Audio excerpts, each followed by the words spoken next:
دین کیا ہے؟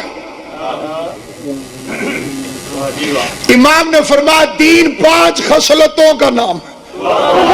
کوئی طویل تقریر نہیں کرنے لگا ہوں، صرف قبلہ سے دعا لے کے ممبر چھوڑ رہا ہوں۔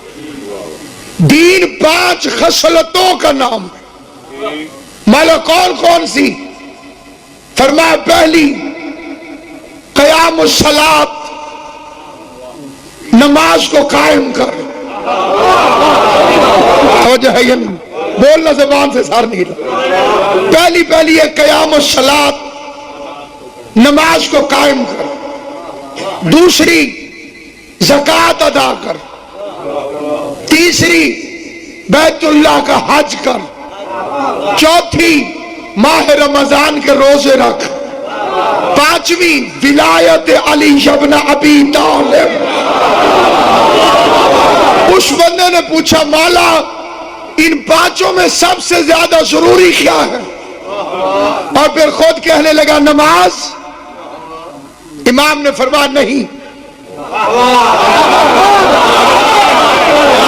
حیران نہیں ہونا، توجہ ہو۔ اس کا اچھا روزہ؟ امام نے فرمایا نہیں۔ کہنے لگا اچھا حج؟ امام نے فرمایا نہیں۔ اس کا پھر زکوٰۃ؟ امام نے فرمایا نہیں۔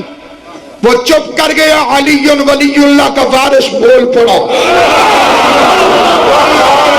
جس کی ذمہ داری تھی کہ ولایت علی کی تبلیغ کرے وہ امام بول پڑا، اور میرے 5ویں امام نے فرمایا سب سے ضروری ہے ولایت علی۔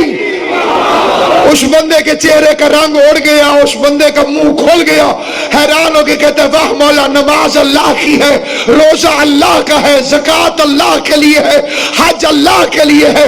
جو نماز اللہ کے لیے ہے وہ ہلکی ہو گئی، جو روزہ اللہ کے لیے ہے وہ ہلکا ہو گیا، جو زکوٰۃ اللہ کے لیے ہے وہ ہلکی ہو گئی، جو حج اللہ کے لیے ہے وہ ہلکی ہو گئی، اور آپ کے دادا کی ولایت بھاری ہو گئی۔ امام نے فرمایا خدا تیرا منہ توڑے، نماز سفر میں کسر ہو جاتی ہے، روزہ مریض کو معاف ہو جاتا ہے، زکوٰۃ غریب نہ دے، اور حج میں مسکین نہ جائے، اور علی کی ولایت امیر پہ بھی واجب، غریب پہ بھی واجب، مسافر